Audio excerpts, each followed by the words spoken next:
Every time I watch Zootopia, my eye catches new characters that I didn't see the previous time. I then start to think each one of these animals needed to be created to be unique and populate this amazing city. Add to that, they had to walk on two legs and wear clothes. Try fitting a tail through a pair of khakis. It's not easy. To talk about characters, we joined Character Look and Development Supervisor Michelle Robinson, Head of Characters and Technical Animation Dave Komorowski, and Technical Supervisor Ernest Petty. We have sheep, we have honey badgers, we have giraffes, we have foxes. There's like hundreds of thousands of different characters. And we need to make them look like there's something that's real, that's breathing, that is touchable. That's my job. To create the characters of Zootopia, we start out with artwork. Corey Loftus, our character designer, provides these beautiful drawings. Then we step into the modeling phase. Our modelers will take those drawings and recreate sculptures within the computer. And then those sculptures come to my department, and we need to go in there and paint the colors and add texture and put the fur on them. What did you find was the main differences between animal fur and human hair? We discovered it wasn't, one additional problem moving from hair to fur. It was, as many problems as we had species of animals.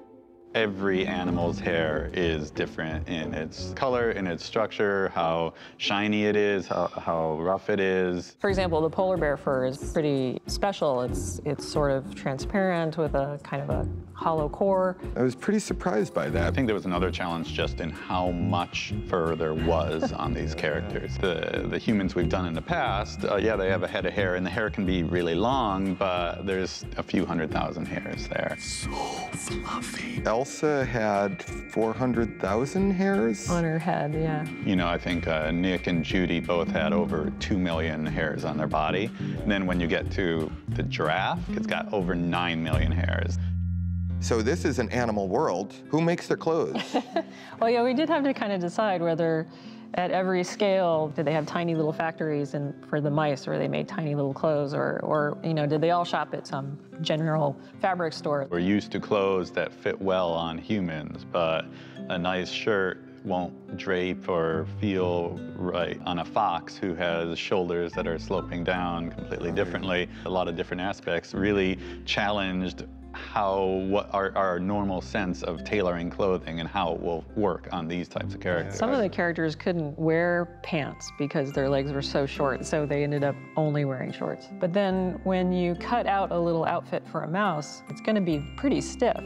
But if you cut out a pair of pants for an elephant, it's actually going to feel like a tent because there's so much of it. Yeah, and how do you tailor a shirt for a camel? Or how do you put a T-shirt over a moose's head? Challenges. Yes. How did fashion play a role in all of this? It certainly ties into their personality. So there are characters like the mayor with his, really clean, sharp suit, as opposed to Bellwether in the beginning, where she's a little bit kind of frumpy, and eventually over time she becomes more powerful in the suits that she wears. It's a subtle color change. And what about Nick?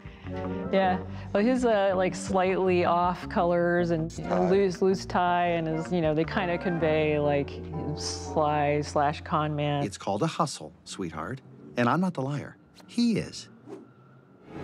Well, I remember also with the fashion challenge, there was also a big technology challenge. I mean, if you take your big challenge in the movie and it's saying there's fur everywhere, that impacts every department pretty much across the entire show. We had to write a new, what's called a shader, to basically make light travel through the hair in a realistic way, which is something that we never needed to focus on before and had not been able to do. The last time we had really done a movie with talking animals was Bolt.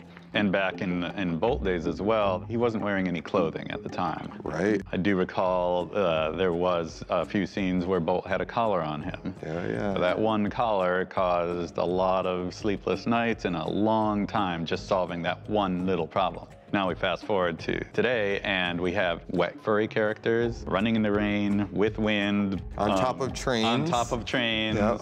All of that we could maybe do for a single character for a special scene sometime in the past, but to do it throughout the entire movie at this sort of scope and scale is something that we could not have done even a couple years ago. What would you say is the most fun part of working on this movie? I really enjoyed the process of working on the yak. thought he was a great character. I think he's really fun. A lot of little details. I love the character Clawhauser. He's my favorite character. He's a cheetah that's lost his way a little bit. He sits around and eats donuts, and you know, I kind of relate to that. I think the variety for me is what really made it unique. Every character was a different challenge and a different problem, and when you solved one, the next one could be almost completely different. Zootopia, it was a lot of fun. Yeah, it's been quite a journey. There's so many little details, but getting through it all and looking at it, it was a great experience.